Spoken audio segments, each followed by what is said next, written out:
Hello and welcome to episode 177 of the Thinking LSAT podcast in Vienna. This is Ben Olson of Vienna, Virginia. By the way, I guess there's a more popular Vienna somewhere else. But with me is Nathan Fox in Los Angeles.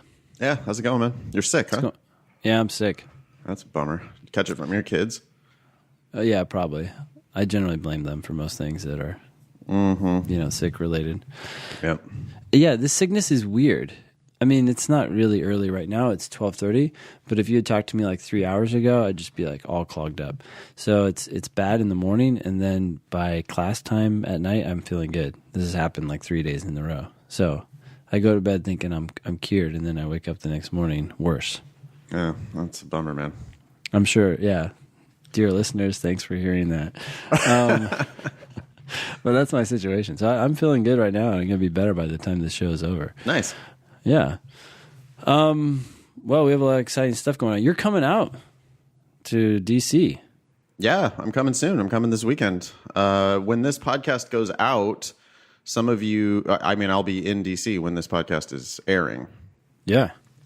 For our talk at George Mason. So we can't, I don't know. Hey, if you are in the area, you could come to George Mason right now. Not George Mason. What am I talking about? George Washington. GW. George Washington. It's okay. There's a lot of Georges out here. There's George Mason. There's George Washington. There's Georgetown.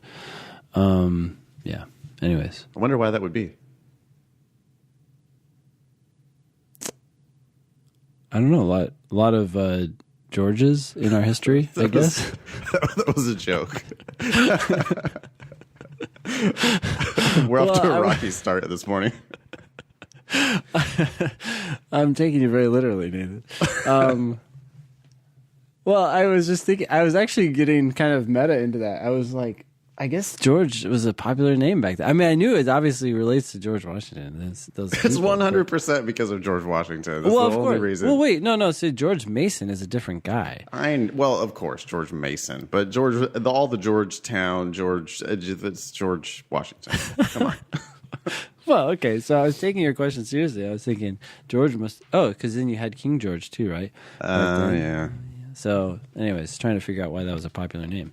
But in any case, today on the show, we have our weekly LSAT Fundamental. Did you write that, dude? Did Hell you make no. the... No. No, I did not. So, I enjoy the fact that you capitalized FUN.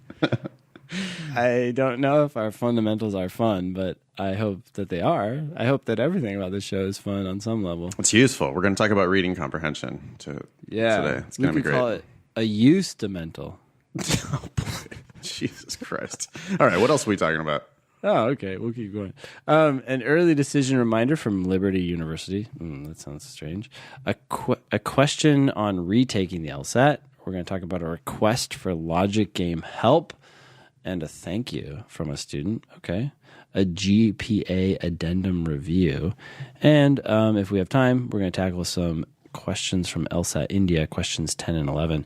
You know, I was just reading about LSAT India yesterday because I taught the LSAT India 2 games last night in class. It was super fun because I had never seen them before.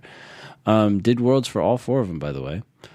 Nice. But wow. Although the last one, it was kind of up in the air whether it was worth it, but it still was easy once the worlds were done. I was reading on LSAT India's official website that the test takers get to take all 4 sections with a max time. So if I understood what they were saying correctly, it's not like they have 35 minutes per test. They have a total time, and then they just get to take all those sections in that time. Wow. Okay. Yeah, I'm going to have to read that again, but I was like, oh, that would be nice. Anyways, I think that's a better way to do the test. I should just make it untimed. Yeah, just make it hard and untimed. Say, good luck. Let's test your logic.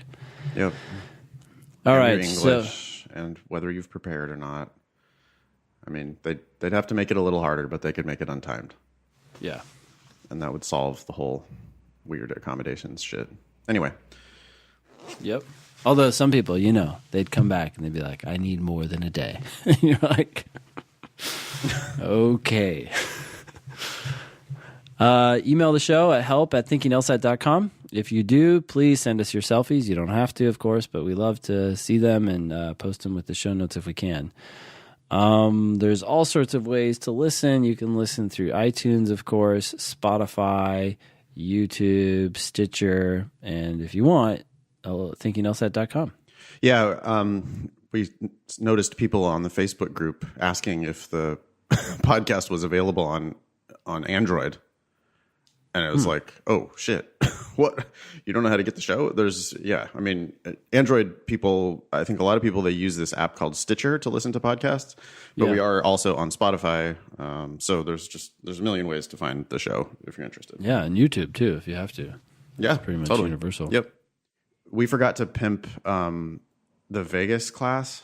Oh, we did. And this is the last chance people have. When this goes out on Monday, there will still be a few days left for the discount. That's right. Yeah, so if you sign up by February 1st, you get $100 off the $395. If you are already a Demon subscriber, you'd get another $100 off, so that'd be $200 if you're a Demon subscriber and subscribe by February 1st. But you don't have to be a Demon subscriber or anything like that. But anyways, yeah. No, but sign up now, and you'll get $100 off just for the early bird discount for signing up before February 1st. If you hear this after February 1st, sorry, but hope you'll still join us in Vegas. That's coming up, and the date, March 15, 16, is that right? I think it's 16, 17. So, sorry, March 16, 17 in beautiful... luxurious. I don't know about Las beautiful. Vegas, Nevada. Yeah. Cool, man. It's going to be fun. I can't wait. Okay, cool. All right. So, Demon updates. You have a call for graphics and t-shirt designs. Oh, well, nobody responded to my last call, so maybe this will be the last time I'll do this. But if anybody wants to send in graphics, praise the Demon graphics. For because we need to praise the Demon T-shirt. But if anybody has any LSAT Demon fan art or graphics or T-shirt designs, we would love to get that from you. Okay, cool. That's help@thinkinglsat.com. Yeah, help@thinkinglsat.com. Thank you. I was just talking to a student right before we got on this show, and she had scored a 148 officially, and she had started using Khan Academy, and she was walking me through her experience, and I thought it was kind of funny, so I just thought I'd share it with you and see what you think. Okay. She signed up for Khan Academy, and they had her take a test. I think you have to take a diagnostic first. And then they asked her how many hours a week she was planning to study. And I think she said like 1 to 2 hours 3 times a week or something like that. And then they said, well, what's your goal score? And she put in 165. And it was like, oh, I'm sorry, we can't work with that. Like you need to study more per week. So then she put in like some more days. So it was like 5 days a week or something. And it's like, oh, that's good enough. We can work with that. So then she started doing practice problems, and it tried to guess her current score based off of like where she's at based off the practice problems she did. And she did like a reading comp or something, and it was like, oh, you're at a 170. And she's like, what? I'm at a 170 already? And Wow. Anyways, then she did some more problems, and it was like consistently saying she's at a 170, and she's confused. So I don't know. I would say that actually this is something that we've been working on. I know that you and I haven't talked about it a lot, but we have talked about how to anticipate people's scores using the Demon. And it's a complex art that involves a lot of variables and a lot of data. So when she started telling me this, I just started laughing because I was like, we haven't even gotten close to rolling this out because it takes some work and a lot of analytics, and you can't just like throw out numbers. And even when you do throw out a number, you have to throw out a pretty big range because you have to recognize the inherent error in your estimate until you get more data. So the system that we had talked about implementing would actually have a very wide range for people at first, and then it would slowly narrow over time as we got more information, but it would never get to a particular score. I mean, that's the test itself admits that you can't do that. What? I don't under. What's the point of even trying to predict it? Just take a practice test. You can just take a practice test. I agree. But it is something that I've been interested in, because when you do a computer adaptive like testing, right, you can get more information faster than you can with a regular test. So for me, it's more just like an intellectual side project, and I would love to know how to do that. But I find it amazing that Khan is actually giving you a specific number after doing a few reading comp passages. It's dumb. The test is made up of 35-minute timed sections. There's no way to get around that. I mean, the game isn't individual questions on the day. The game is 35-minute sections. Yeah. So I just don't see any point in predicting people's score based on how they've been answering questions that are separated from 35-minute sections. That doesn't make any sense.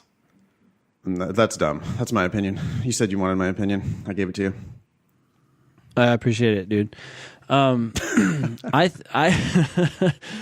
think it's not something that we're actively working on, but it is something that I am curious about. Partly because, well, I think it's not important. I agree with you on that point.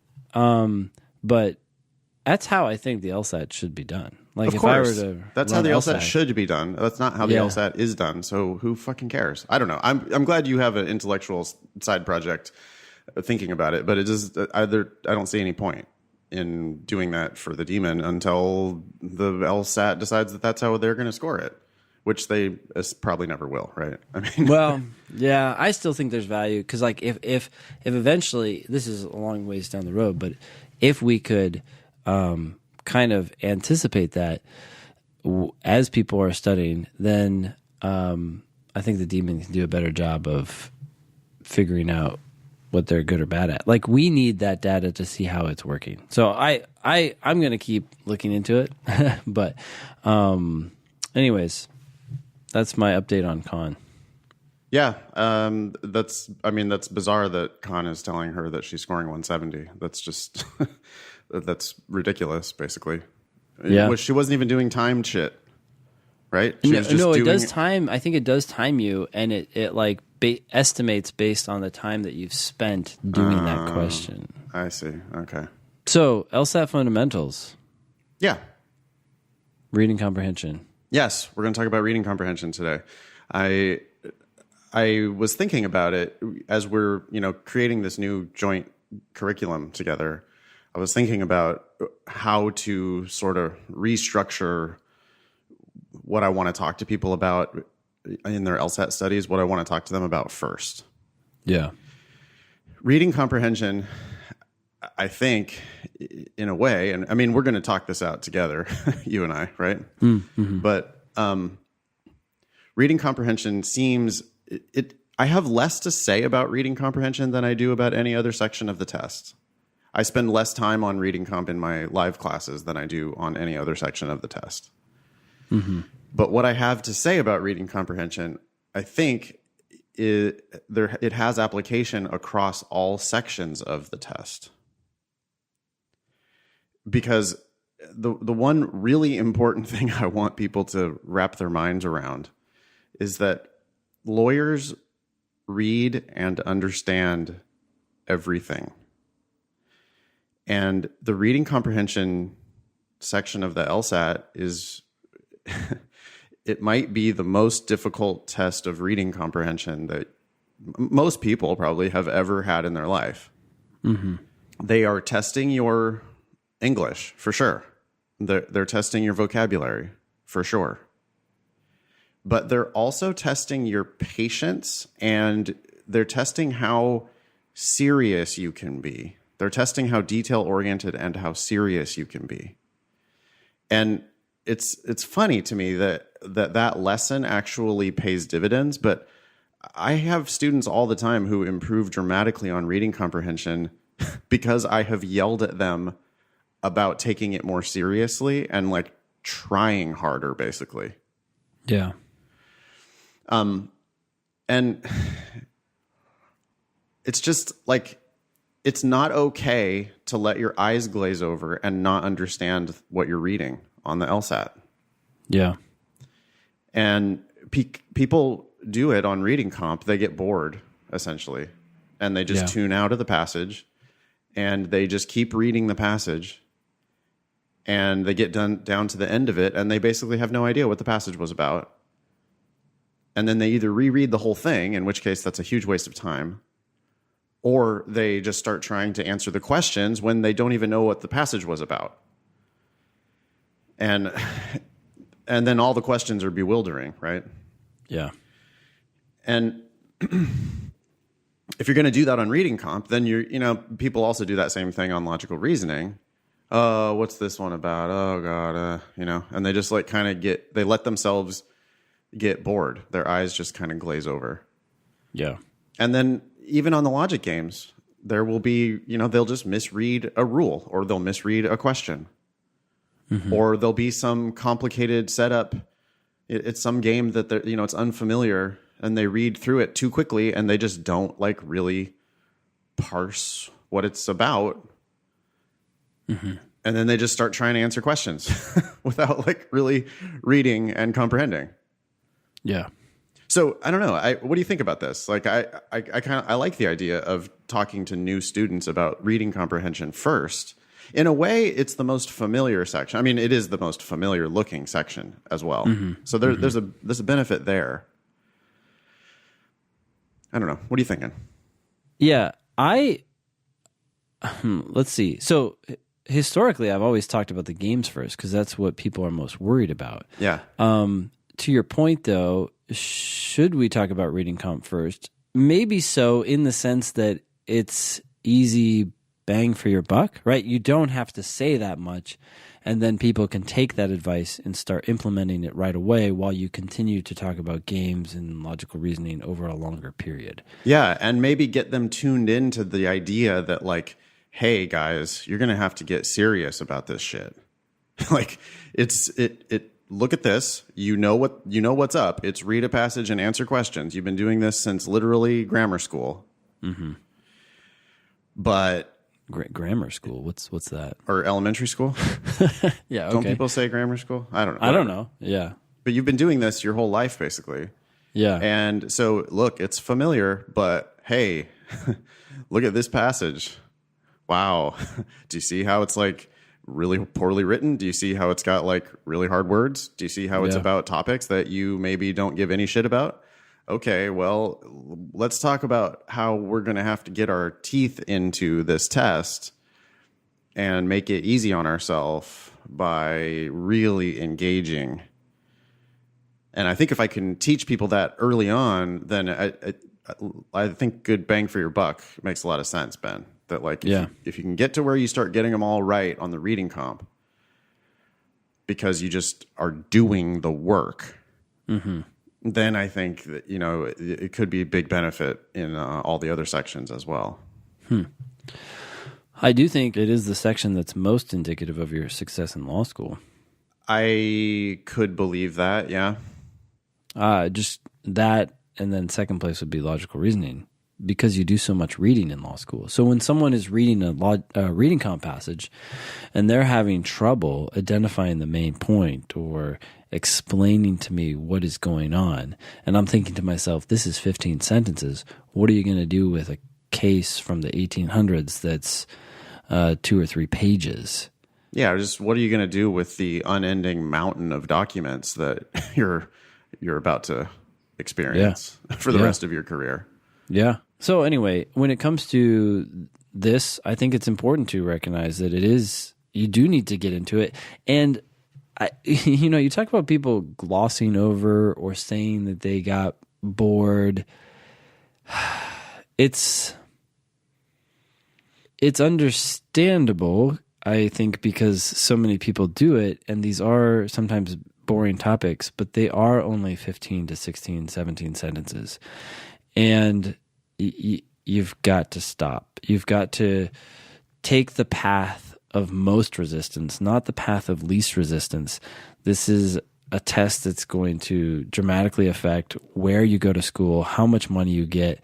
Also, if you can master this, then that says to yourself and to others that you are capable of mastering law school and maybe this profession. If you can't, then this is probably not something for you. If getting to a point where you can own a passage that's poorly written is not something that you can do, then maybe you should reconsider law school.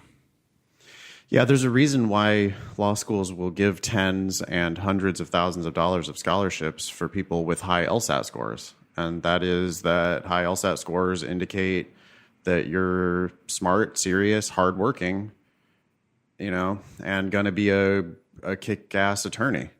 Yeah.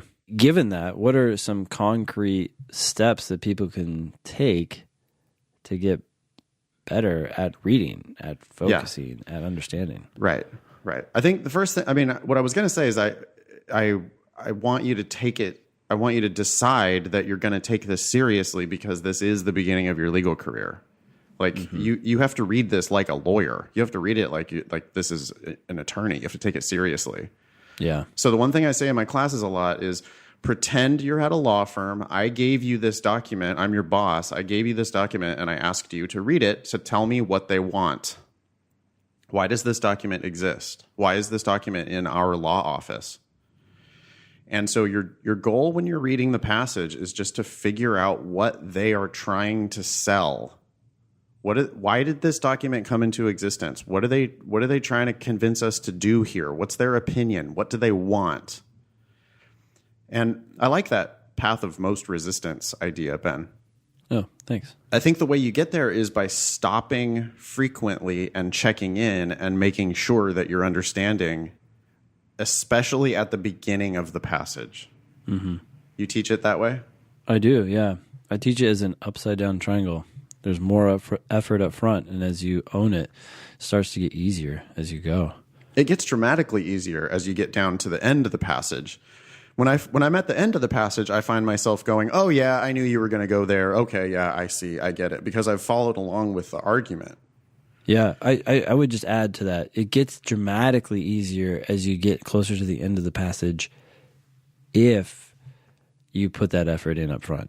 Yeah. Otherwise, it stays the same or gets harder. Right, because it's like, oh, what's going on? Oh, well, and you start making assumptions and filling in gaps, and it's no wonder you get questions wrong at that point. Yeah, if you gloss over the first sentence, or if you get intimidated, because I think they do try to intimidate students, and they succeed, because they'll have the first sentence will be, 6 or 7 lines, way too many words, convoluted sentence structure.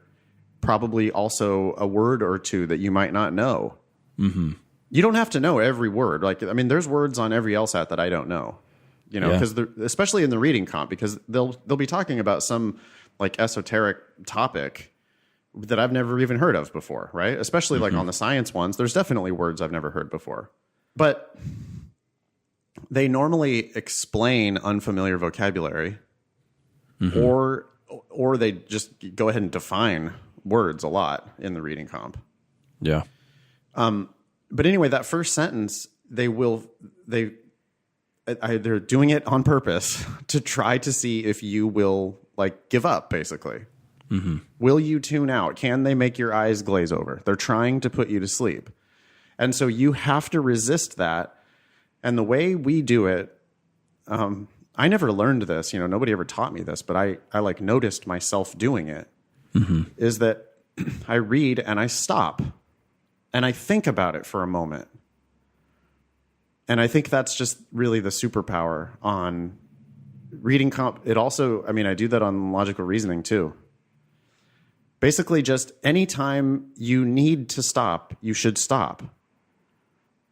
If you're drowning, you have to get a breath. So don't let yourself, after that first sentence, and even sometimes halfway through the first sentence, I'll stop and think about what they're saying, try to figure out what they want, and then try to make a prediction about where you think they're going next. Yeah. You teach your classes that too? Exactly the same thing. The prediction will help you understand where it's going and what you're going to read next, but it also signals to you that you do understand what was read, right? Because when you don't really understand what was read, you're going to have a lot of trouble trying to predict where it's going to go, because it's not ideas in your mind, it's just words on a page. And I see this all the time. People will read the first sentence or the first paragraph, and I'll say, okay, so what's going on? And they look back at the paragraph, and they start reading the words again. And it's like, if you and I have a conversation right now, and you walk away, and you go start telling your friend about our conversation, you don't quote me. You just say, well, he was talking about this and he was talking about that. In fact, when people quote other people, they almost always have trouble doing it, right? They say like, I don't remember exactly what he said, but the idea was X, right? Yeah. Because you understood the idea. The idea was conveyed to your mind. And these sentences are poorly written. So it's not always the case that when you're finished reading the sentence, the idea is now clear in your mind. You have to do a little work, and that's where the pause comes in. But when you do pause and you think about what has been said and maybe even reread it to the point where you're like, oh, I get it. The idea, the words are now an idea. Now you're free to do whatever you want with that idea. And by the way, you're much more likely to remember it. That's why when I answer questions in class, I'm like, oh yeah, the author is like, totally didn't like this. Remember they said that washing cars on Friday is dangerous or something? And people are like, well, where does it say that? Where does it say that? I don't remember where it was said. I just know that the author said that. It's like a conversation that I had with someone the other day. I don't remember at what point in the conversation they said that. I just know they said that. Because I think when words become ideas in our heads, we don't necessarily organize them linearly, right? It's more like, okay, I got it. That was said at some point, and now it's something I understand that you believe. I may disagree with you, but I understand your position. Yeah, and when you do it that way, you don't need to underline anything. You don't need to highlight anything. You don't need to write down any notes. That's not what we're doing. That's not real comprehension. That's not comprehension at all. That's just like, oh, I'm going to underline something so that I don't have to actually engage with the idea. You know? This like circling keywords and bullshit like that. Mm-hmm. I look over people's shoulder and they like circled every like however. Oh, that's even worse. It's like that word has no meaning. Yeah, it just transitioned from one thing to another. Where's the idea, people? What do they want? What are they trying to sell you? And if you can just sort of, so you take that first sentence, and it might be 6 lines, right? It might be 45 words. It might be some outrageously long, convoluted sentence. Yeah. But you break it down into, sum it up in your own words in your head, just like, oh, okay, I see. I think they want this. I think they're going to go, and you make a prediction, like, I think they're going to try to sell me on this. Yeah. Right? And now you read the next sentence, you're primed. When if they do what you predicted, it's going to be easier to read. If they don't do what you predicted, you're going to really identify with what they are saying, because you're going to be like, oh, I see. Oh, I thought they were going to do this, but turns out they did this. Yep. So the point isn't to be correct about your prediction. The point is to just be, this is a test of your engagement to see whether you're really there or not. Yeah. If you can't make that prediction, then you really do have to reread that first sentence. Mm-hmm. And students are resistant to do that. Students are like, oh, but I don't have time to do that. Yeah. And it's like, well, if you do that now, it's going to keep you from rereading the entire goddamn passage. Yeah. And if you read it really well at the top of the passage, it's going to help you to read the bottom of the passage much more smoothly. Yeah. Cool. I would say another thing too, and that is like some of these sentences are 6 lines long. I've seen them as long as 11 lines long. Oh, wow.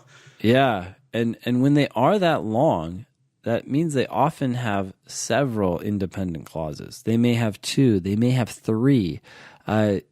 the LSAT is notorious for defining things as mid-sentence, which itself is an independent idea that you need to digest on its own. So what I'll do is when I'm explaining a sentence to someone else, like our goal is to get you to explain it to us so that we can make sure that you understand it. Right. But, when that doesn't happen, or at some point we need to throw in the towel and I'm explaining what this long ass sentence is saying to the class, I will find myself breaking up the sentence into several short plain English sentences. So it's like, okay, there's a director, period. This director is angry, period. Right? It's like our minds, when they're dealing with ideas, are dealing with things that come out of, I was going to say Dr. Seuss, but Dr. Seuss is even like convoluted. Just Jane sees Spot run. Like, that's okay, and that's good. If you can take a long sentence and pull out each of the correct but simple ideas, you may find 4 or 5 ideas in there, but if you understand each of them, then now you own that sentence, you own the ideas of that sentence, and that's all that matters. Most of the ideas in reading comprehension are not that hard to understand. Right. They're not things that, like, once I say it to the class, everybody's like, oh, yeah, that makes sense. It's not like they really struggle with the science, right? People sometimes are like, I don't get it. It's like, no, it's just volcanoes, and they're just erupting, and it's just...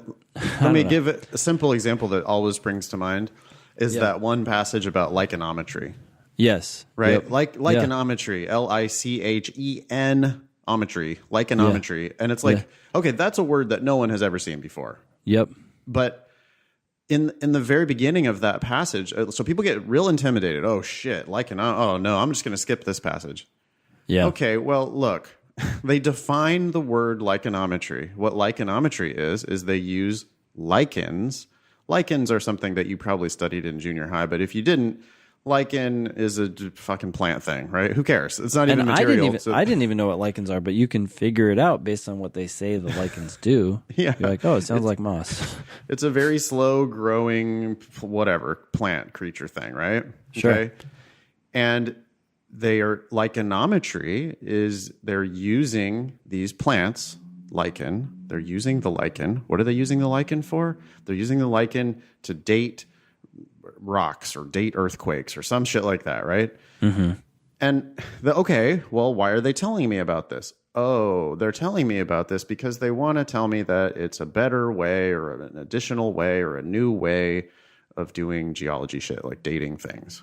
Yeah. Oh, that's all there is to it? Yeah, that's all there is to it. But if you read that just a tiny bit too fast, your just head is swimming and you have no fucking clue what they're talking about. Yeah. So I guess we've said this a million times, but in order to speed up on the LSAT generally, you need to achieve mastery over the actual content of the test. I hate to break it to you, people. You're going to have to actually understand this shit if you want to be good at the LSAT. I don't know why I'm apologizing for that, because it's fun to understand things. It's better to understand things than not to understand things. Yeah, but I feel a lot better. We are not ever going to be teaching you like shortcut gimmicky tricks and bullshit. Okay, the LSAT is a serious test. Lawyers are serious people. You are going to have to commit to the idea that you're going to read shit and you're just gonna figure it out. You are going to understand this test. That's why I wanted to talk about reading comprehension first, Ben, is because I just want, I want to sell people on the idea that you have to dig into this thing and really actually understand what the fuck they're saying. And then if you can do that, then everything else gets so easy after that. Yeah. Like laughably easy, Ben. Yeah. You know, like we do this all the time, right? I mean, on reading comp, the wrong answers will look so wrong to you if you just understood what the passage was about. Mm-hmm. I don't know. What else do we have to say about the reading? We definitely need to talk about the question types. What do you do when you get to the end of the passage? I pause yet again, and I recap the main point of the passage. For me, that's often 2 or 3 short sentences. Okay. I'm like, okay, so there were these people who were mad about the new chess rules, and this author thinks that they shouldn't be mad, main point, because, it's always been this way, or whatever it is. And so in some ways, what I think I'm actually doing is I'm taking this 16-sentence passage and I'm turning it into a 3-sentence LR question. So the main point may be just one of those sentences, but it's sort of like I'm taking the big picture and putting it all together. In some cases, that helps me better identify what the main point is. In other cases, it just kind of helps me understand the structure of the passage. Because I've noticed that on the main point questions themselves, they tend to be a little, not always, sometimes they're narrow like logical reasoning and they just say the main point. But sometimes they do incorporate like the critics or the concession that's discussed in the first 2 paragraphs or something like that. And by having that holistic view of the passage, it kind of helps me identify what the main point is, but also just the big picture. Yeah, again, you're coming down the hall to your boss's office to explain to them what this document was about. Mm-hmm. What do they want? It's not just the topic. It's not just, it was about lyconometry. Yeah. It's, but why did they write this? Are they trying to tell me that lyconometry is good? Are they trying to tell me that lyconometry is bad? Are they trying to tell me that lyconometry is new? Why? Yeah. That's what I really want. I want why. So you can sum that up for yourself in your head. Just think like, if my super scary boss was like waiting for me to say what this document is about, why does this document exist? Yeah. What would I tell him? And you shouldn't have to look back at the passage in order to do that. I yell at my classes because they just did a reading comprehension section, and I'm like, hey, Bill, what was this first passage about? And they are looking back at the passage. Yeah. And it's like, wait a second. You just read it. The name of the section is called Reading Comprehension. Yeah. Did you comprehension means understanding, by the way. So, did you understand the passage? If you understood the passage, I don't know why you're looking back at the passage. Yeah. I'm not asking you to memorize the passage, but what do they want? Why does this what is this? What do they want? Yeah. And you really gotta, and so people I think they have to try harder. They have to just take it more seriously. They have to slow way down and just make sure that you're able to say what they wanted at the end of the passage. Because the first question frequently is a main point question, right? Yeah. What do you do on a main point question? Well, at that point, I will have predicted the main point. So then I just go into the answers looking for that. But if I haven't, for some reason, if I failed to predict the main point, then I make sure I predict the main point then and there before looking at the correct answers. And as I go through the answers, I remember 2 things generally. The wrong ones tend to be too narrow. They mention some part of the passage accurately, but it's not the main point. It's not what the author was ultimately trying to prove or convince us of. Or they say something that's inconsistent with the passage. Some part of the answer is inaccurate. And as long as any part of that answer choice is inaccurate, it doesn't matter if the rest is perfect. That makes it wrong. Yep. I have a lot to say about this one question. It is a bellwether or canary in the coal mine or let me see if I can come up with something else people won't understand. This is an indicator of whether you really got the passage or not. Okay. You predict the answer for the main point. Like, what would I tell my boss this document was about? What did they want? And you have a real clear idea what they want. What are they selling? And then you go into the answer choices, and it's amazing how often there's only one answer that even has that in there. Yeah. And if you can predict it, if you'll start to build confidence about the rest of the questions, confidence about the LSAT generally, you'll start to realize how easy this test is. If you don't do that, then the answer choices are going to really be confusing to you. If you're reading A and you're trying to make a case for A, you're totally doing it wrong. A has an 80% chance of being wrong. So I know what I want, and when I read A, if it's not exactly what I want, it's just probably not the answer. It was already probably not the answer, right? It was 80% chance to be wrong every time. Yeah. By the way, I should clarify for all those listeners who are too eagerly like trying to take away tips and tricks. All 5 answer choices have an 80% chance of being wrong. It's not something special about A. So please don't be like, oh, no. Okay, avoid A. A is likely to be wrong. Well, but you know what? Yeah, also avoid B and C and D and E. Yeah. Your job is not to make a case for the answer choices. Your job is to eliminate wrong answer choices. Like, your job is to know what you want and quickly dismiss wrong bullshit. Accuracy is everything, okay? Yeah. So think about it like would you stand up in court or would you stand up in front of your boss and say, yep, this right here, this is what they wanted. This is what they said right here. Yeah. Yeah.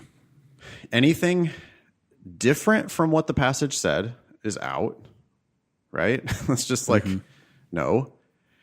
One way that they frequently make answer choices wrong is they just sort of turn up the volume a little bit too high.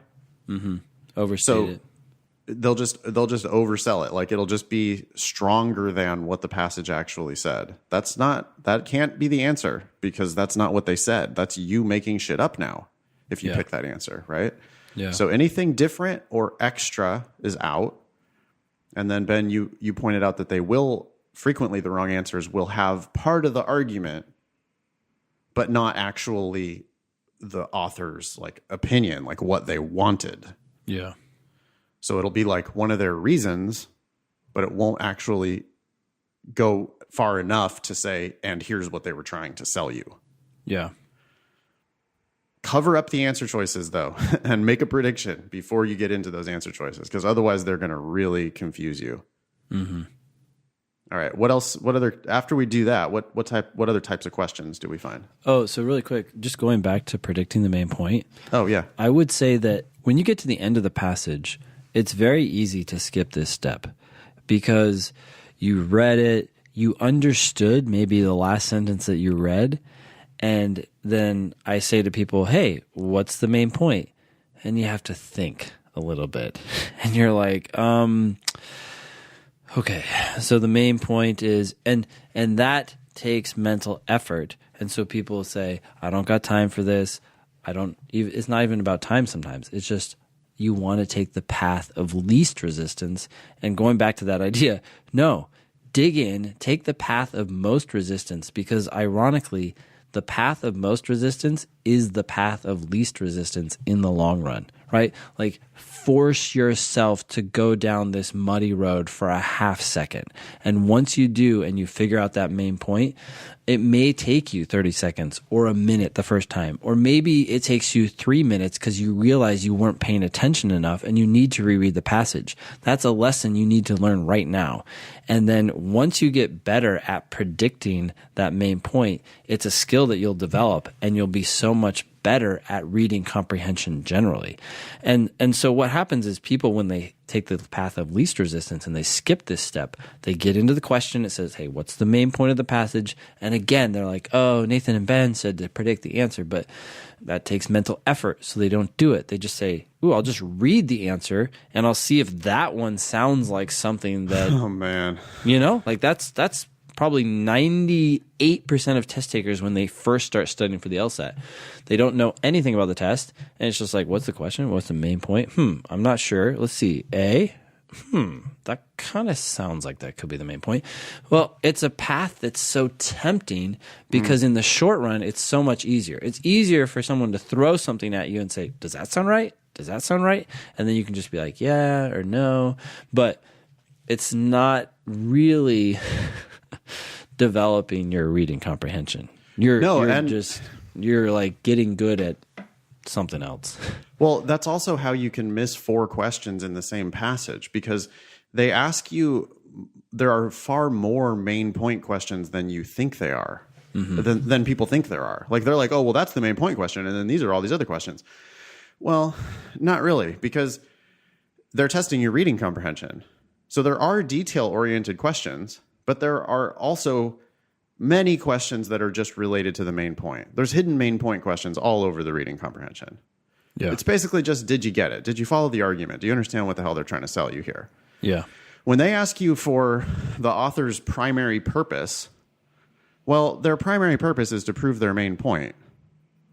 Yeah. And when they ask you for the author's attitude, their attitude is they have a primary purpose of proving their main point, you know? Yeah. There's wrong answers all over the reading comp that say something that is just not in alignment with the main point, and those are just wrong answers.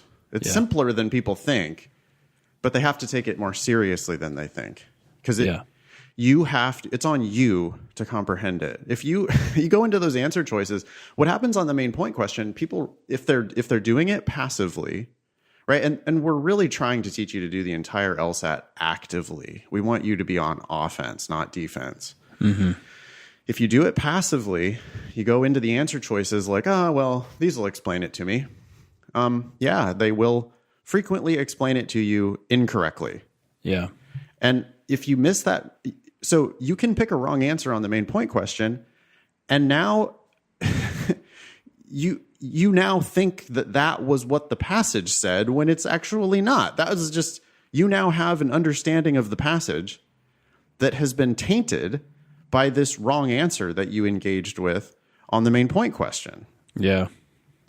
You now actually don't understand what the passage is about because you didn't take the time to understand the passage before you got into the answer choices on that main point question, and now you are in a world of pain. Yeah. I mean, you're either going to miss every question, you're just going to miss a ton of questions, or they're going to, and they're going to seem difficult. Yeah. And, you guys, you went to college, y'all. You should be able to read this 60-line thing and figure out what the hell they're talking about. I would add that when people do start trying to predict the main point, and you mentioned this earlier, and when they start giving you the topic, it's another sort of shortcut. And they may not realize it. It's a little more subtle because they are predicting something. They are saying something. But if you went into this law firm partner's office and they're like, okay, what's the bottom line? And you said, well, this letter is about the upcoming litigation with Monsanto. They'd be like, no shit, that was what it said on the cover of the fucking letter. Like, or I printed this email out from the opposing counsel. I know that. Like, of course it's about that litigation. Oh, no, I know, I understand. I'm sorry, sir. It's They just call security immediately and escort you out of the building. Like, I'm sorry. It was about the scientific aspects of the litigation. It's like, okay, stop. A main point is going to be, I think, one of 3 things, and hopefully you can add to this list. It's going to be someone doing something. So, or something, or someone did something, or someone wants something, or someone thinks that someone else is wrong. And like, you need to say what those things are, right? So tigers are going extinct in Africa because of this particular law that's failed, or something like that, or the enforcement has failed. You need to start talking about things that are happening, or people that want things or believe things, or they want you to believe things, and we need to know what those things are.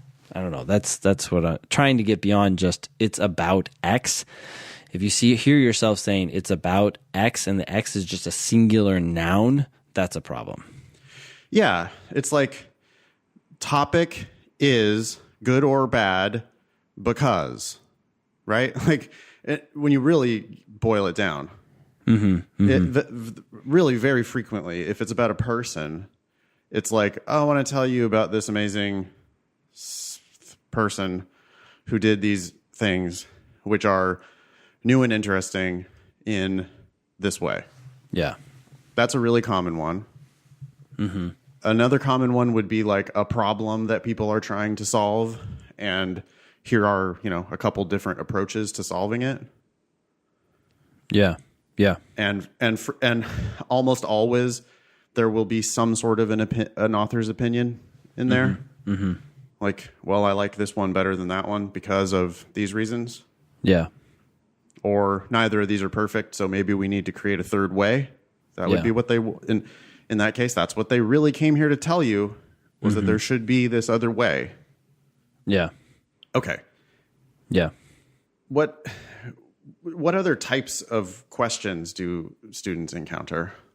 Well, so I generally look at reading comp and I say there tends to be two types. There tends to be questions that are asking about the structure of the passage as a whole, or they're just asking you what must be true given what was said. Now, there are other questions. There are questions like which one following if true would strengthen the argument, or the argument of the third paragraph, or something like that. There are strengthen and weaken questions, but there tends to only be one per section at most. The most questions are basically like, what has to be true? What is the author going to agree with, which is still just what must be true? Or what is the organization or structure of the passage? They tend to fall into those two categories. And to me, that's really just one category anyway, because it's an evidence-based exercise. Which one do we have evidence for? Essentially, right? So when they're asking you about the structure, yeah, okay, technically, semantically, you call it whatever you want. They're asking you whether you're able to read and understand this document. That's what they're really asking you. So the wrong answers, even on those technical structure type of questions, the wrong answers are just misdescribing the argument. Like, this is not what they did, so that's not the answer. Yeah. So it's this whole huge category of must be true-ish questions, right? Mm-hmm. Mm-hmm. You call them supported? Well, so what I've noticed is in reading comp, they're almost universally phrased as which one of the following is most strongly supported by the passage, as opposed to what must be true. Yeah, but to me, that's all just a must be true question. I mean, they'll say, like, they have that question that goes, it can be inferred from the passage that the author would be most likely to believe which one of the following. Mm-hmm. Mm-hmm. And real smart students will start trying to read between the lines too much, and they'll miss the question because I'm supposed to infer what the author would believe. Yeah. But the important part of that question stem is where it says from the passage. It can be inferred from the passage, not inferred from your own fantasy mind. Inferred does not mean made up. Inferred means must be true. Yeah. Yeah. So based on the passage, which one of these, like, we have evidence. Imagine standing up in court and like telling the judge that this document in your hand says this. Mm-hmm. And ain't no inferring about that. It's like, and it's not speculating about what the author would believe. It's about what the author said. Mm-hmm. Yes, Your Honor, right here in line 42, it says this. Yeah. That's why that's the answer. So that's true for 85% of the questions on the reading comp. Yeah, I would agree with you. I think that's the easiest way to think about it and the most effective way to think about it. Just say, hey, what answer must be true? I do think that sometimes smart students will look at an answer and be like, well, that doesn't necessarily have to be true.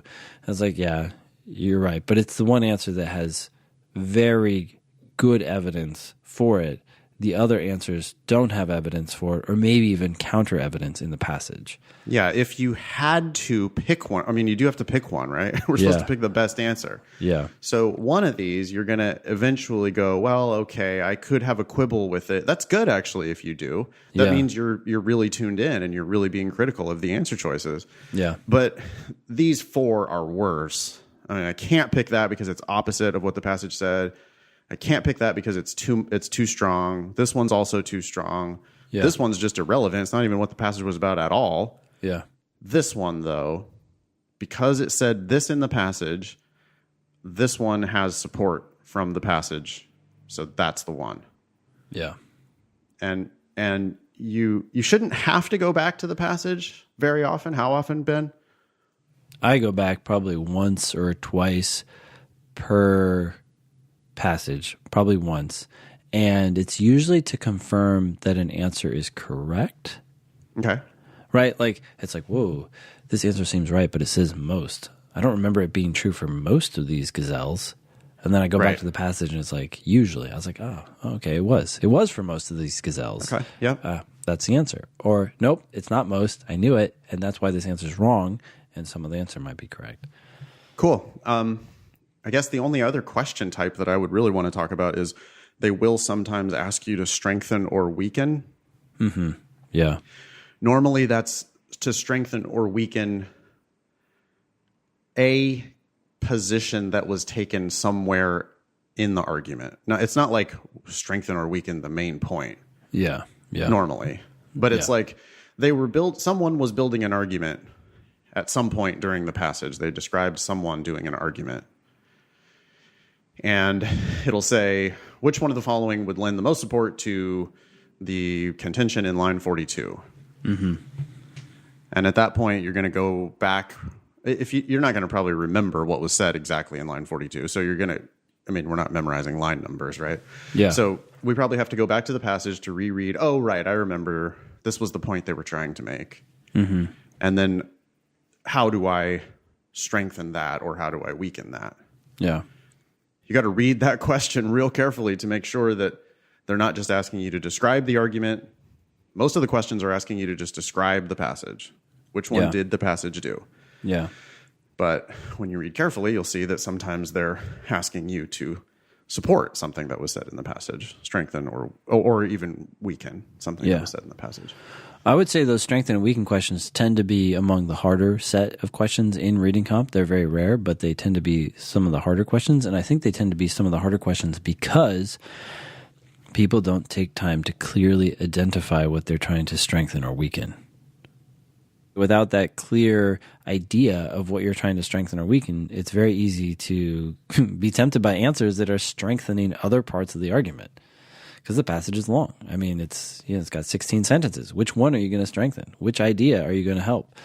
And again, that's kind of, I don't want to say laziness, but it's sort of like you're reading the question and it says, which one, following if true, does the most to strengthen the argument of the critic in the third paragraph? And you're kind of like, the critic in the third paragraph, I think that was kind of about X. And then you'd start looking at answer choices. Say, does that seem like something that would weaken it? As opposed to going back and saying, what did this critic say? This critic said we should not use envelopes in the new economy. And it's like, okay, that's what this person is saying. Can I find an answer that says we should use envelopes in the new economy? I don't even know what that means, by the way, but it doesn't really matter. You find, the idea, the actual idea that you're trying to strengthen or weaken. And once that happens, the wrong answers become more obviously wrong. Great.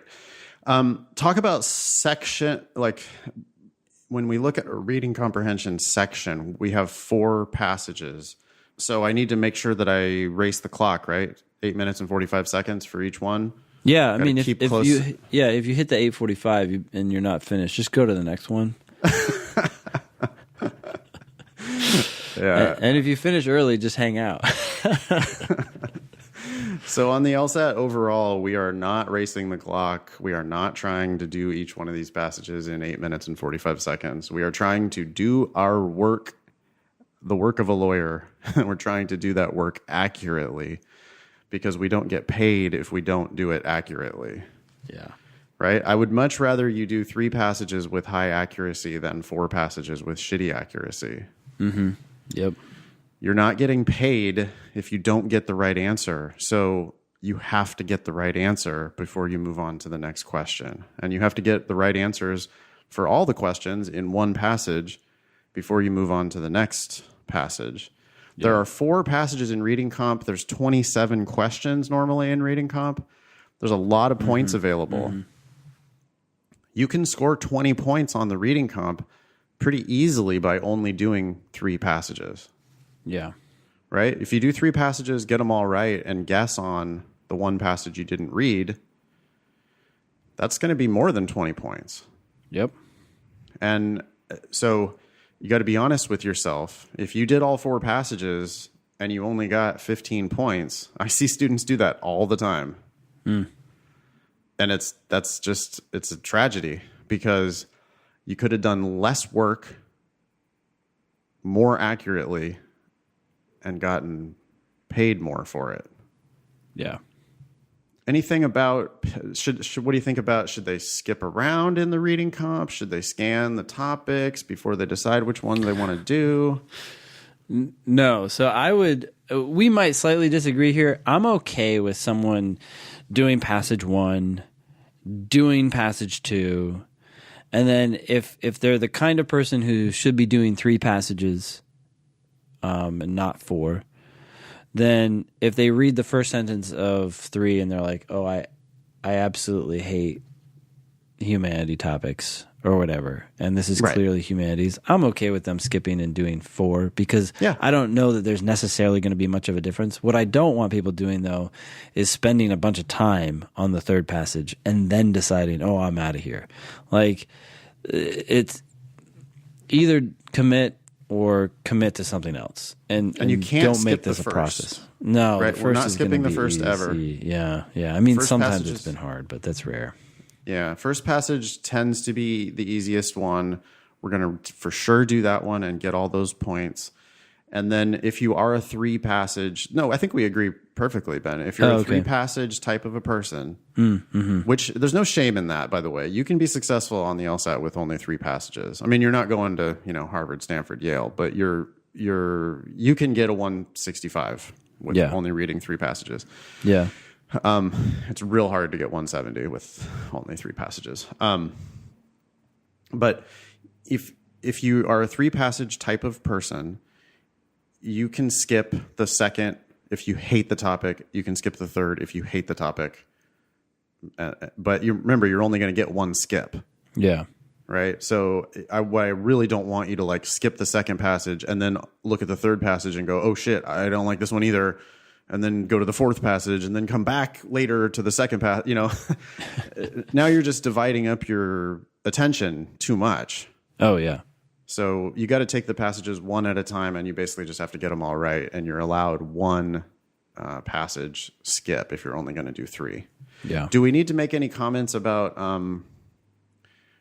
If you're going to skip, one strategy might be to skip the one that has the fewest questions. What do you think about that? I'm okay with it, partly because I don't know that it matters so much which passage you ultimately do. Like, the one with the fewest questions could also be the one that's easiest for you to understand, and you're going to fly through it and get those all right, whereas one with 8 questions might not go as well. So I guess I just don't think about that as much. I'm more like, if you're going to skip, maybe it's the 3rd passage, and maybe it's after a sentence, and that's it. Because I would prefer that everybody just get used to reading hard, boring stuff. But if you know that those law passages are just pencils in your eyes, and it starts talking about, Sir Edmund's treatise on gaming law, you're like, oh man, like and you're going to be more interested in a science passage that's coming next, or vice versa, then yeah, maybe you should skip and just go, you know? Also, if that's the case, the law ones are like sticking pencils in your eyes. You might want to consider a different career path. Like that. What do you think you're going to be reading when you get to law school? So yeah. Ideally, you need to get interested in those legal ones. Because if you can't, boy, you in for a treat when you have 3 years of reading exactly that same shit and your entire career doing that shit. Yeah. I mean, thankfully, there are lawyers who focus a lot on science or sure antitrust. So there can be a place for you. But yeah. In any case, in general, don't skip. Just tackle these and own them. Yep. Any comments about the comparative reading? The one thing I would say is that we're going to do the exact same thing. We're going to read the first passage. We're going to make sure that we understand it. We're going to predict where we think the author is going. When you're finished, you should have a good sense of what the main point is. It's easier because this is only 1 or 2 paragraphs instead of 3 or 4. Yeah, we should say, Ben, for people who are brand new novices, comparative reading, one of the 4 passages is divided up into passage A and passage B, and that's what we mean when we say the comparative reading. There's one of those on every LSAT. And so Ben is saying now he's going to read passage A and do the exact same thing we were doing with all the other passages. Go on, Ben. Thank you. Sorry about that. Yeah. So you have like basically 2 short passages, and they're related to each other. But you read the first passage and you try to make sure you understand it. You state the main point when you're finished reading it. And if you do a good job with that, then what actually happens, at least I find myself doing, as I read the second passage, this is a comparative reading passage. In other words, the questions are going to ask you how the passages are similar, how they're different, how one passage does one thing while another passage does not do that thing. So recognizing the similarities and differences between the 2 passages is key, right? And these 2 passages were not necessarily written with each of the passages in mind. So the author of passage B might be completely, in fact, I think in almost all cases, is completely unaware of whoever wrote passage A. These are just 2 random passages on a similar topic. And so if you read passage A very well and you understand what's going on and you own it and you understand the main point, as you start reading passage B, you'll start noticing differences. You'll be like, wait, okay, so passage B is saying something similar here, but then they're kind of going in a slightly different direction here. Or they both seem to agree, but B is taking a broader perspective. It's stepping back a little bit and analyzing this issue at a higher level. Whatever the differences might be, just take note of them as you're going through so that by the time you're done with passage B, you know what its main point is, but you also recognize how it's slightly different or maybe significantly different than passage A. If you can do that, then you're ready for whatever question they ask you, because that's what they're going to do. Okay. Some people think that comparative reading for them is harder because of the questions, I guess. Other people think that the comparative reading is easier for them for whatever reason. My first reaction when I saw comparative reading for the first time was that it was more interesting because you had 2 different speakers going on for 30 lines instead of going on for 60 lines. Sure. So I guess, different people are going to experience the comparative reading in different ways. I don't think it's easier. I don't think it's harder. It's just another passage. I think when you get good enough at the LSAT, you're barely even going to notice that you're doing the comparative reading passage, because all it really is just comprehending. Yeah.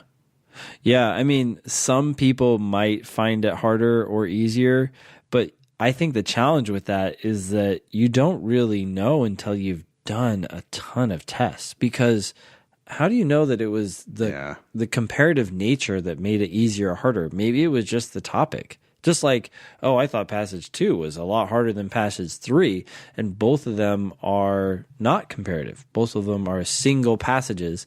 Something about them, something about the questions made one harder than the other. So if you read a comparative passage and you're like, oh, well, that was easy, maybe it was because the passages or the passages themselves were not that hard for you or a topic that you feel good about.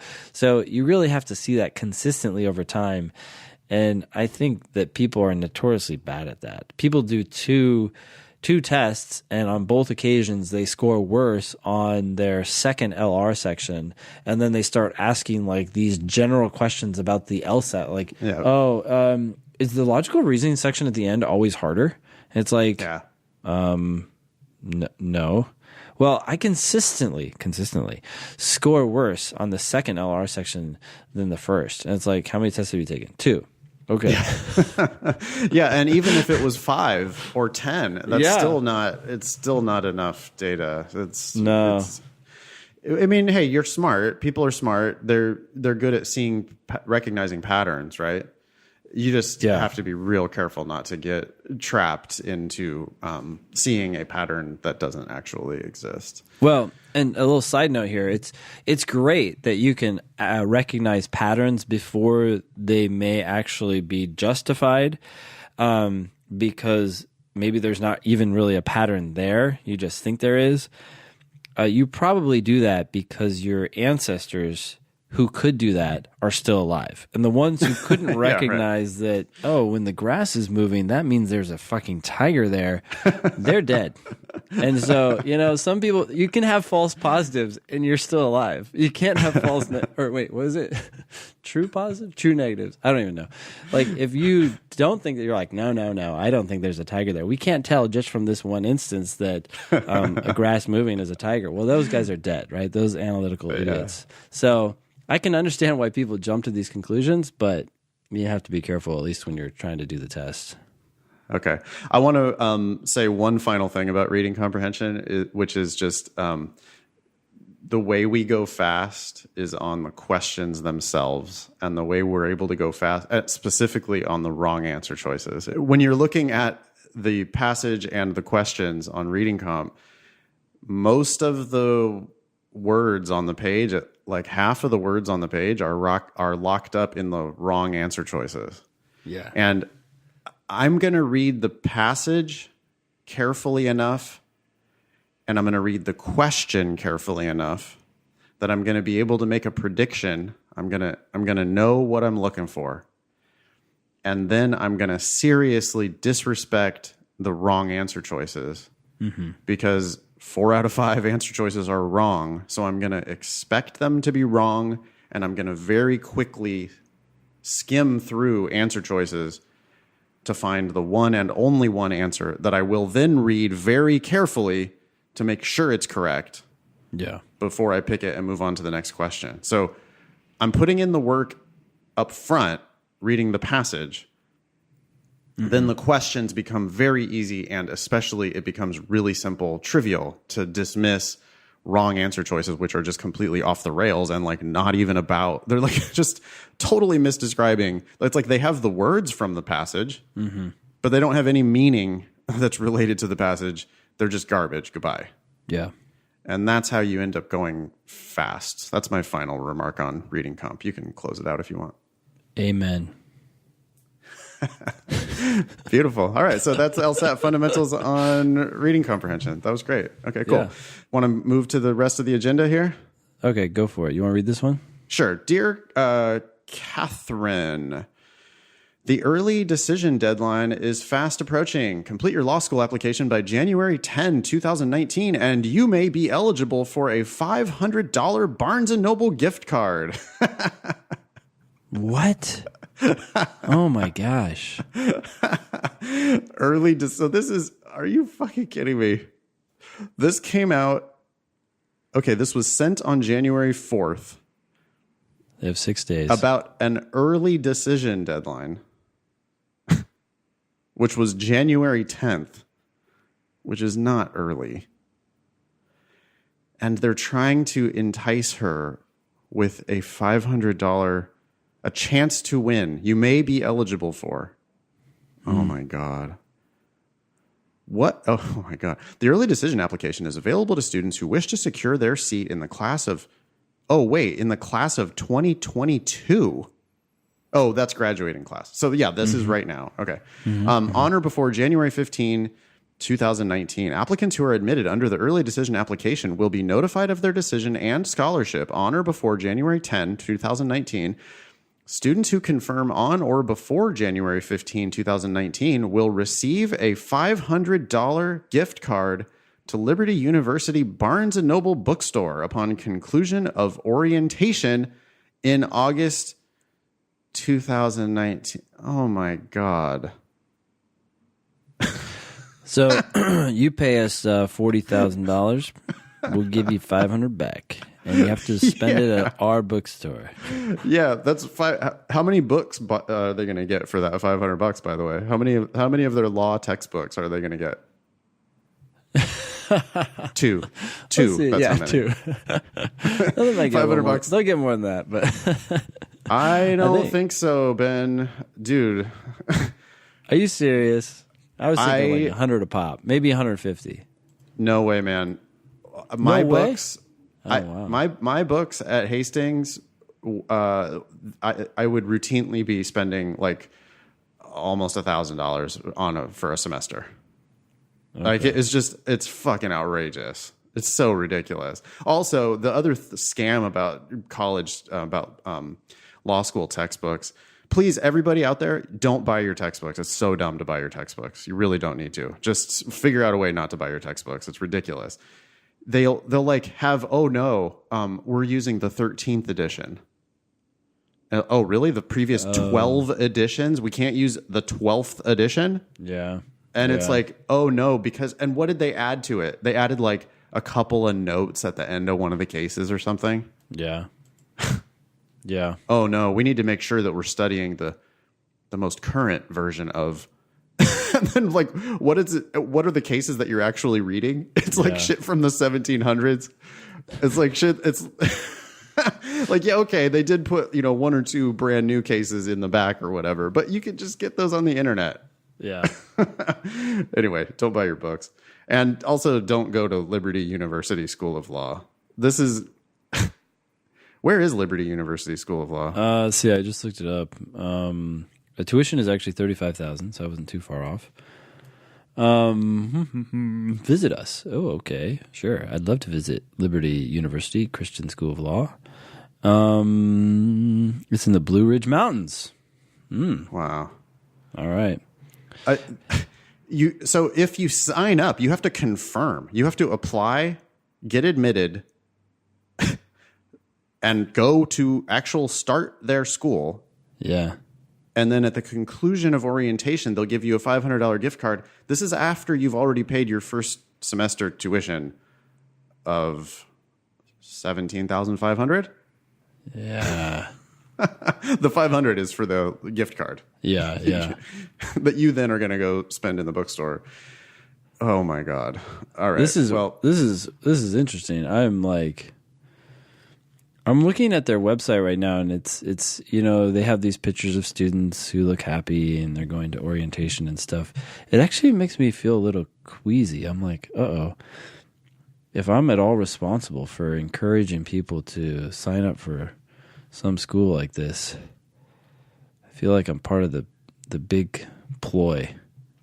Come here, give us thousands of dollars, and look, we have this great system organized for you. Oh, man. If you go to law school, you got to know what you're getting into and go to a place for free, or at least a very good place for as cheap as possible.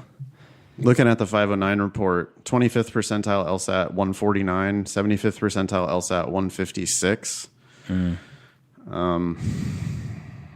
I mean, those are just like, those are not normally going to turn into high-powered attorneys. I'm sorry. Yeah. Grants and scholarships. 97% of the class is getting a scholarship. Which is just like, that's such a joke. Yeah. What that's like patently obvious that your tuition is overpriced. Yeah.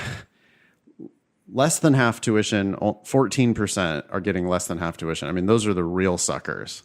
Because those people are like, you're paying, if you're like, if 97% are getting grants, then if they say like, hey, here's $5,000, that's like you're basically the worst anyone got. I mean, there were a couple people, literally, there were 5 people, Ben, who didn't get any scholarship at all.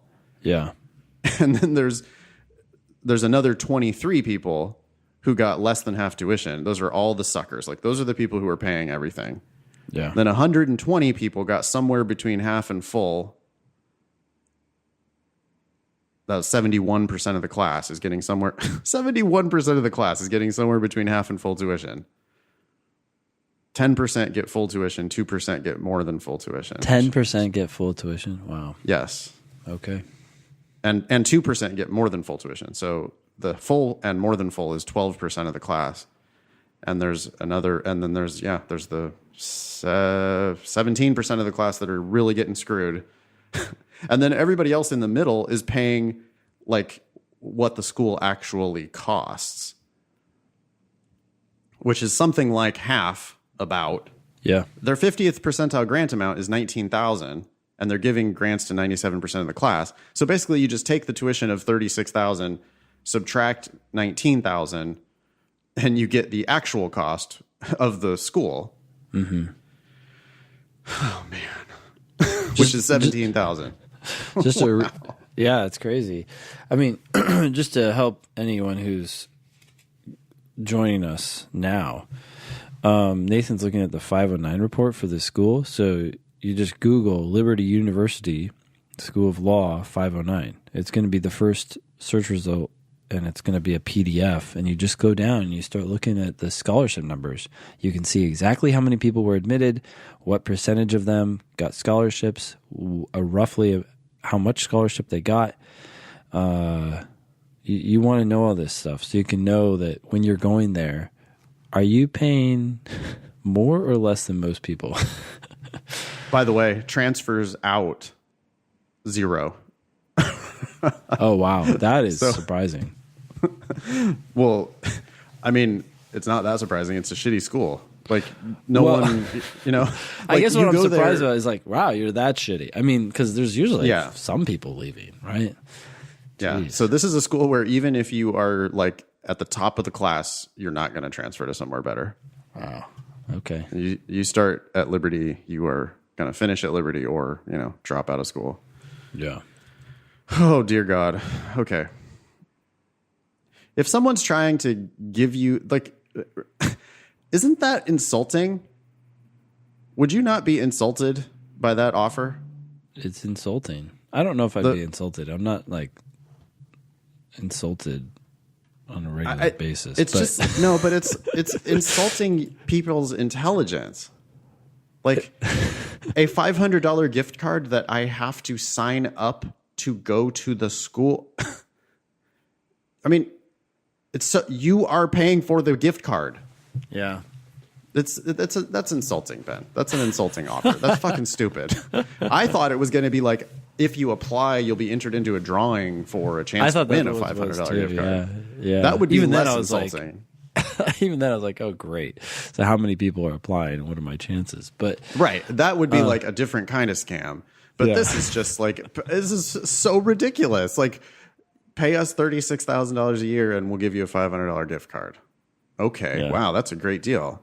Yeah. Oh, Jesus Christ. Okay. Next one. Hello, Nathan and Ben. If this makes the podcast, please call me Monica. All right, Monica. Back in 2017, I scored a 158 on my first practice LSAT. Wow. Nice work. Throughout that summer, my practice test scores rose through the 160s, and I reached the low 170s twice. For reference, my goal score is a 167. August 2017, I experienced test anxiety for the first time in my life, and I started panicking over the LSAT. I started my senior year of college, and although I was entering my most hectic 2 semesters of college, everyone's life is hectic, I know, I made the LSAT my priority for the first couple weeks of my fall semester. I took the LSAT September 2017 and scored a 152. Wow. I mean, 2 weeks of studying. I made the LSAT my priority for the first couple weeks of my fall semester. Well, wait. No, this is after getting her score up to... low 170s, I believe. Oh, she was studying through the summer. Sorry. I spaced out on that. That's okay. In general, we are quick to judge and slow to... 152. Yeah, that's 6 points lower than her first diagnostic. Okay. Okay. I currently work as a data analysis, and I love my job. Now that I'm settled into my job, I have the bandwidth to seriously study once again. Do you recommend I look at this second attempt as a fresh start or as a continuation? Framing is everything. Wait, hold up. I don't know that is true. Like, I when you ask this question, I'm like, is this even an important question? Just start studying and seeing where you get what you get and how it is. You have to work with where you are right now, regardless of your past. And then you're saying framing is everything. I'm like, I don't know if this is so important, but maybe framing is important. And the framing that you need to consider is that this is not an important framing. I just want to know how you would frame this for a second time LSAT taker. Keep going. Wouldn't worry about it. All right. Thank you for your podcast. The first time around, I was caught in the Kaplan trap and I used PowerScore books.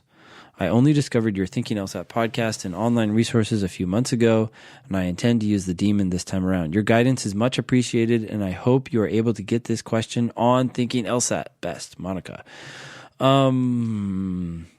Like, just start studying? I don't know that I worry about it. What do you think? Yeah, I think using the Demon sounds like a really good plan, but I got to tell you, Monica, there's one really common way that someone can score in the low 70s and then score a 152 on the actual test. The most common way people do that is they just shoot for the moon and on the actual day of the test. Like they build it up into a big, today's the day. I'm going to get my best score today. I've been in the low 70s before, but today is going to be the day that I score a 179. And if that's what you try to do, you can score 152 that way. Yeah. So in that sense, framing is a big deal, right? Like a lot of test anxiety too comes from the fact that you're giving too much weight to this test and not just trying to see yourself for who you really are. You're good at this test. You scored a very high initial diagnostic. You pulled your practice test scores up to the low 170s. You know what's going on. You just have to believe that, recognize that reality, that you're good at this test. And when you sit down to do one, trust yourself and start tackling each question one at a time and know that you will get very far. You may not finish this section, but that doesn't matter. I know that you're going to do well if you just believe in yourself and keep working and focusing on what you need to do to get the job done, not stepping back and panicking and thinking, oh, like Nathan said, I've got to shoot for the moon. I've got to do everything perfectly. I got to do it all at once. No, just do what you have to do right now and then do the next question and you will do well. Yep, one question at a time, and play your game. Play the game you actually have, not the game you wished you had. It's like you're good at the LSAT. I mean, if you can score in the low 170s ever, you understand this shit. There's just no possible way that you should score a 152. That shouldn't be even in your range of possible scores. If you just were like on a practice test, you never would have done that. Because on a practice test, you would have been just doing your thing. Well, you need to treat the official test like just another practice test and just do your thing. I don't like her super specific score, the super specific 167 that she's looking for. Sure. It's like, what? Why? How do you want the best score you can achieve? You need a solid score within your range of practice tests. Yeah. And it looks like she got her range all the way up into the high 160s, low 170s. Great. So there's plenty of scores above 167 that are in your range. Yeah. You just have to go in there and accept your range. It's like she was on like a breakaway, like fast break in basketball, and she's good at basketball, and she had an easy layup, and she decided to just fucking try to take off from the free throw line and dunk, Yeah. like a Michael Jordan style. And she ended up like just falling and embarrassing herself. Mm-hmm. So you can't try to do anything different or special on the day of the test. She might have been like misbubbled too. Like that's possible. An incredible drop. Maybe she was triple checking and went way too slow. Maybe she was rushing and, because she felt like she had to answer every single question. You don't have to answer every single question to break 167. It might be easy. 170. Right. We got that one email a while back from somebody who had scored 174 without finishing any of the sections. That's totally possible. You just have to be accurate on the questions that you do attempt. Yep. Do the Demon, focus on accuracy, do 35-minute sections, focus on accuracy, and just take the LSAT again. But stop trying to do something special on the day of the test. That's my best advice. Yeah. Pearls versus turds? Yeah, let's do it. So this is sent to an emailer from Stetson Law. Okay, Stetson Law. That's in Florida, I think. Time yourself during practice. Limit yourself to 30 minutes per section. Okay. Sorry, this is already bad. Limit yourself to 30 minutes per section in practice rather than the 35 given on the test. Then, once you've timed yourself answering the questions, there should be no time limit on figuring out what you did wrong. That part of it's good. Yeah, that's true. Okay, but overall, this is why LSAT advice is so confusing for people out there. I think they read on the internet and some stuff is good, and so then they assume that the rest is good too. This is actually a law school. To be fair, it's a shitty law school. Oh, but this is. Oh, I totally glossed over it. Yeah, it's sent from the law school. Wow. Yeah. Why do they think that they have the authority to start giving people LSAT advice? That's ridiculous. They're just trying to reach customers. Yeah. They're just, they don't fucking care. Stetson Law ABA 509. What's their median these LSAT? Cowboys. Their median LSAT is 155. 155. Yep. Their 75th percentile LSAT is 157. The joke of that, these people have no fucking clue what they're talking about, because to get a 160, the easiest way to get a 160 is definitely not to finish the sections. Yeah. If you're not getting 160 already, you have no business finishing the sections. Yeah. You need to be doing 20 questions accurately. If you do 20 questions accurately, you're already at 165. So these idiots at Stetson Law who have a class far below 160 are now telling people to not only finish the section in 35 minutes, but actually try to do it in 30 minutes while they're practicing. That's crazy. Thank you, Stetson. No, not thank you, Stetson. But anyway, that one is going down as another turd. I think that should become our new catchphrase when someone gives bad advice. Thank you, Stetson. Okay. Want to do this? I'm good to keep going if you are. Yeah, that's fine. We can do it a little bit longer. Hey, guys. I'm hoping you can explain what fundamental concept I need to revisit based on my repeated mistake in diagramming for sequencing logic games. I'm hoping you can explain what fundamental concept I need to revisit. Okay. The rules. In a game of people standing in line, G stands immediately ahead of J unless J is third. Okay. My diagram. If GJ, then not J3. Yeah. That's your problem right there. Yeah. You're treating unless as like if then not, but it needs to be if not. So your next rule says if J is third, then G is not before J. When you see unless, it means that if J, just here's the simple rule. It's not necessarily easy to put into practice right away. I know that because I've explained this a bajillion times and people still get it wrong even after explaining the simple rule. So it's better to think about this intuitively, but I think intuitively you're getting mixed up. And so here's the simple thing to keep in mind right now.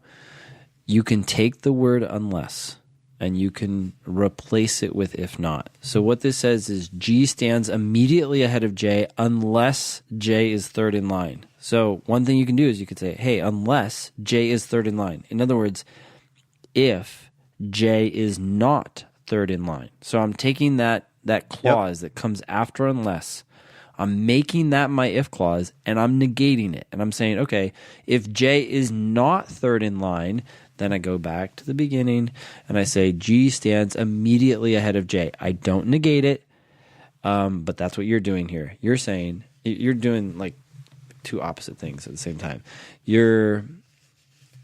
So the only thing you want to negate is the stuff that comes after unless, and you want to make that your if clause, and you want to make the stuff that comes at the beginning your then clause and leave it alone. Yep. That's one way of understanding it. Another way to think about it on a more intuitive level is just that unless is describing an escape hatch. Yep. It's like we're going to die if we can't make it to that escape hatch. So if not the escape hatch, we're dead. Yep. Right? That's the same technique, but just replacing unless with if not. But the thing that's after the unless, that's the escape hatch. Yeah. If that shit's closed, we're dead. Yeah. So if we're alive, then that means that thing had to be open. Yeah. If it's not open, we're dead. Unless equals if not. This student also, I would just have to tack on here that like, why are you even diagramming this? To be honest, sure. Like we both came up in a world where we thought that we were supposed to teach this shit by diagramming. Yeah. But I don't think I would diagram it anymore. I think I would just immediately make two worlds. Sure. There's a world where J's third, and there's a world where J's not third. Yep. In the world where J's not third, you have to have GJ. In the world where J is third, the rule doesn't apply. Yeah. It's real simple. And I would never even have the whole if not J3, then GJ and the contrapositive and all that shit. I don't even need it. Yeah. Just make a world where J's third and a world where J's not third. Yeah, I think the hard part that people have is it says G stands immediately ahead of J unless J is third. Somehow they start thinking that like if J is third, then G can't be immediately in front of J, and it certainly can be. It's just the rule is dead, right? Like what you were saying. Yep. It goes away. That's confusing sufficient for necessary. Yeah. I mean, you make a world where the sufficient condition is true. In this case, it would be J not third. That's the sufficient condition. Yep. Unless J is third. If J is not third, that's the sufficient condition. J not third. In that world, then you have to apply the necessary condition, G before J, G immediately before J. In the other world, where J is third, the sufficient condition cannot be met. Therefore, the rule doesn't matter. Yep. And then you don't even have to fuck around. There is no contrapositive. Yeah. We have a world where the rule has been fully applied and a world where the rule does not apply. Yeah. I want to go back to your analogy because I think it's a good one, the intuitive one. One way to think about unless sentences is to imagine the first half is like a rule. So basically, the first half that's just the plan. It says we're going to die. Yeah, G stands immediately ahead of J. Okay, that's what I'm going to do, unless J is third. Okay, that's the one time you can break the rule. Yeah, it's the escape hatch. It's the one time you can avoid the rule, but it doesn't mean that you will. You don't have to avoid the rule, but if you want to, that's when you can. Yeah, we could still die anyway. Yeah. We could go out the escape hatch and drown. We could go out the escape hatch and get eaten by a shark. But we know for sure we're going to die if we can't find the escape hatch. We have to follow the rule. Yeah. Right. And when the escape hatch is open, all bets are off. Now it's like, oh, I don't know. Yeah. Cool. Great. Hope that helps, Sam. Yeah, I hope that helps. Hey, Nathan and Ben. This is Drew. I attended your second class in New York City. What's up, Drew? A while back, I made a pledge on the Facebook group to donate $5 for every point I improved on my LSAT since my diagnostic. I wanted to give you both an update. After months of studying and listening to the podcast, I scored a 169 on the November test, which puts me in the 96th percentile of all test takers. My cold diagnostic was a 152. Wow. Wow, good job. Thanks for everything you both do. More than the tips and pointers, your podcast was a constant reminder to study and stay focused. I don't think I would have scored a 169 without your help. So, in staying true to my pledge, I'd like to donate $85 to the podcast, $5 for each of my 17 points of improvement from 152 to 169. Without becoming a recurring patron... Wait, what did we used to say when we said that all the time? Yeah, Patreon, right? Is there any way to make a one-time donation to the show? Yeah, sorry. Yeah. Is there any way to make a one-time donation to the show? If so, shoot me the link and I'll shoot y'all the dough. Thanks, Drew. How do they do that, Ben, if they want to give us money? Well, there's a couple of ways. The most important way is if you make a donation of $2,000 or greater, we will give you a $500 gift card to our merch. Yeah. And that is awesome. guaranteed. Yeah. As soon as you confirm that the $2,000 has been transferred. Yeah, no, how can they do that? If they go to Thinking LSAT, actually we move things around. If they go to thinkinglsat.com and you scroll down and what does it say? Wow, it's not here anymore. Oh, join us. Maybe that's what it is. Yeah. Okay. So if you click on join us, you will see a donate link and you can just donate one time. So if you want to do that, and you can, if you click on join us, that will give you all the links for like Facebook, Instagram, LinkedIn, Patreon, the newsletter. If you don't get the newsletter, by the way, you should, because Adam's notes are amazing and you'll know exactly what we're talking about in each episode. If you don't follow us on Instagram, you should definitely follow us on Instagram. Yeah. I was loving the shit that the team has been putting up lately. Yeah, on Instagram, including like did you see the ones, Ben, that were like the snippets, like the Adam's best snippets? Yeah, put onto Instagram slides or whatever. Oh my God, so awesome. Our team is much stronger than we are, Ben. That's amazing. Yeah, that's true. Cool. So, all right. Thanks for that, Drew. You want to leave it there, Ben, or you want to do this? I should probably get going, but I will say along those lines, if you want to join the Facebook group, there are now 1,224 members, I guess. I didn't update that, so it might be more than that now. But there's lots of people on our Facebook group giving each other bad advice about the LSAT. Take all that with a grain of salt. It's not all bad. There's definitely good advice in there. There's good and bad. It's Facebook. I mean, I don't know. At least you'll get the arguments for both sides, because I think that there are true listeners who come in and correct them, and you may not know which one to listen to, but at least you'll be more ready for the debates when you hear them on the show. Yeah. You can follow us, yes, of course. What is it? At Thinking LSAT for Instagram. We are also on Twitter at Thinking LSAT. Nathan's at nfox. I'm at Olson Benjamin. We both offer live classes in our respective towns. Nathan is in LA and San Francisco at foxlsat.com. I'm in DC at strategyprep.com. We, of course, do one-on-one tutoring online on Skype all the time and in person. But our joint project, which is what we're working on right now, is LSATdemon.com. Go there, sign up, get a free trial, check things out. We are constantly developing it. So I wanted to just take a moment here to say thank you for everyone who's signed up, because you are making future features possible. We have not turned a profit on this, despite the fact that so many people have signed up, because we just take all the money that we earn from it and we turn it back into development. So we keep trying to make it better, and we appreciate the feedback, and it's just been fun.